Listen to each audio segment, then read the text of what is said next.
Hello mga bossing, kayo po ba mga bossing ko ay isa sa mga napakaraming pangarap sa buhay at gusto nyo po na kaagad itong inyong makamtan. Ako po mga bossing ko ay may ituturo sa inyo na isa sa mga pamamaraan upang sa ganon parang namamagnet mo yung swerte mga bossing. Lalo na tungkol sa usapin ng kaperahan mga bossing. Yan po mga bossing, ito ang isa sa mga sikreto. Para lalo na kung ikaw may mga pagsubok ngayon na pinagdadaanan, para kagad yung malampasan ko naman ang mga pagsubok, mas lalo tayong kumapit dito mga bossing ko, itong aking tuturo sa inyo.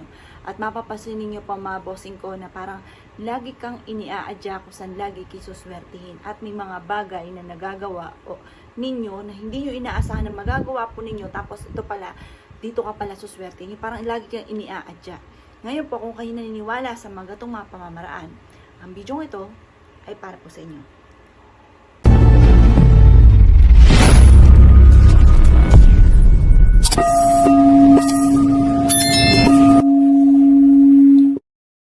Ngayon pa mga bossing ko, tuturo ko po sa inyo ang isa sa mga pamamaraan upang sa ganon, mamagnet natin ang swerte.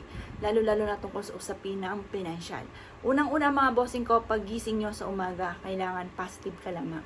Kailangan nasa isipan nyo pa yung mga magaganda.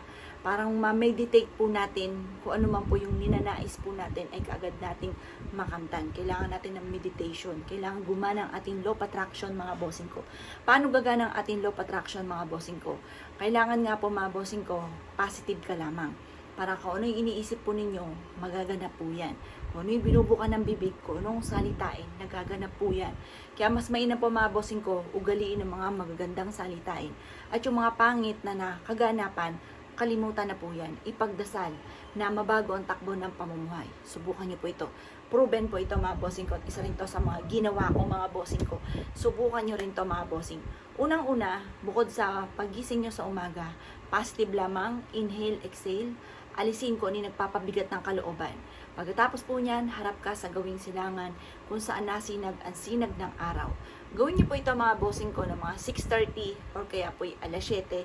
Matatapos ang pag-wish natin hanggang alas 8 lang ng umaga. Pagdating sa usapin ng mga pampaswerte, umaga tayo gagawa ng mga ganito mga bossing. Ngayon pa mga bossing, harap ka, tapos manalangin ng taimtim. Tinatapon ko na lahat ang kamalasan ko at huwag mo nang muling babalik pa. Tinatapon ko na lahat ang mga pagsubok na yan at huwag ka nang muling babalik pa. Itapon ang itapon sa may silangan kung saan palaki ang sinag ng araw, kung saan paliwanag ang sinag ng araw, doon yung itapon ng mga kamalasan. Pagtapos na po ninyong itapon po yan mga bossing ko, ang gawin po ninyo mga bossing ko, kumuha kayo ng asin.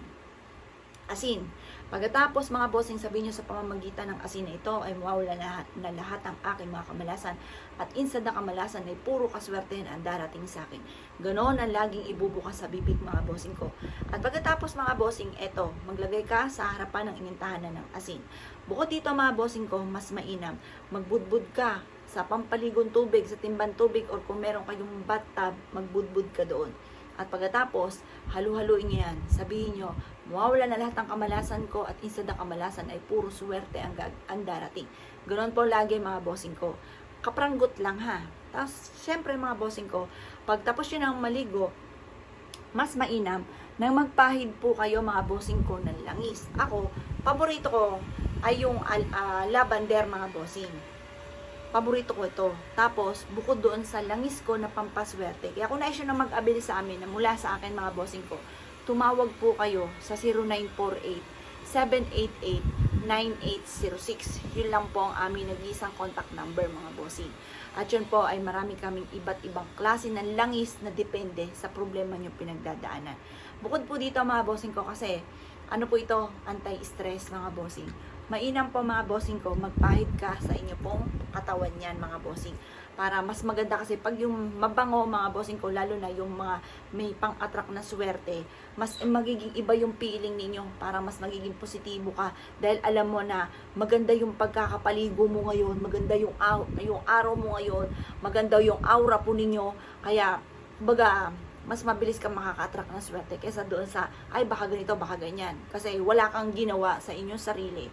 Kaya mas mainam, buong detalye po tayo mga bossing, para masigit tayo ng maka-attract ng swerte, lalo na sa pera.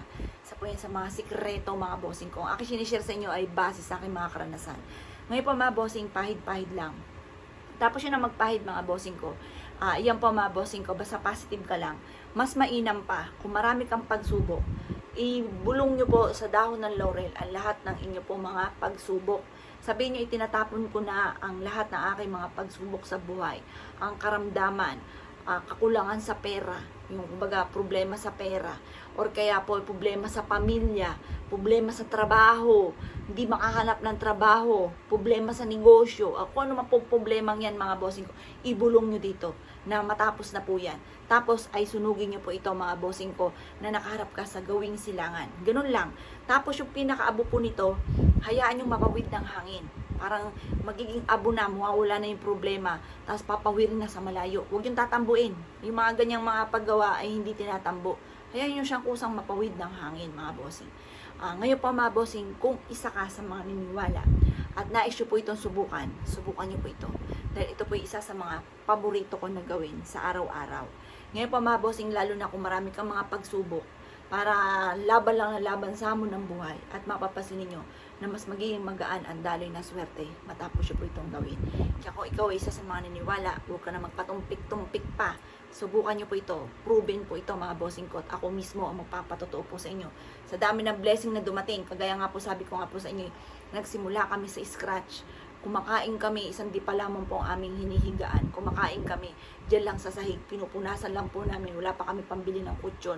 Yung panganay ko pa lang po, ang anak ko mga bossing ko, maglalatag na kami ng kumot po dyan. Ganun lang po mga bossing. Pero ako po yung tipo ng taong lagi ako nagsasabi ng mga magaganda.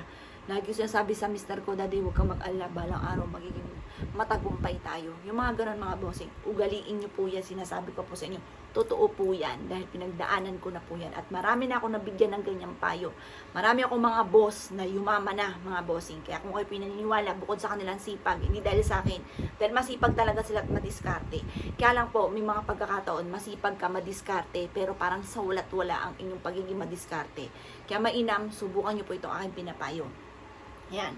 Kaya sila po yung marami na nagpatotoo na sila po yung naging matagumpay. Kaya panalangin ko yung maging matagumpay din po kayo. Kaya kung kayo po yung naniniwala at nais po itong gawin, lumarga na po kayo at maging positibo sa buhay. Kalimutan na yung mga iniisip na, ay baka ganito, baka malas, baka walang malas, puro swerte po tayo. Walang malas-malas na yan. Yung malas na yan mga bossing ko, mga pagsubok na yan, ito-throw away natin yan. At yan po mga bossing ko ay instead na kamalasan ay puro swerte ang darating. Kung ikaw may negosyo, ikaw ang kailangan lalo na. Sasabihin niyo po, ang aking negosyo, ako magiging matagumpay dito. Hindi ako susuko sa hamon ng buhay. Lalo kayong lalaban sa hamon ng buhay. Walang sukuan mga bossing.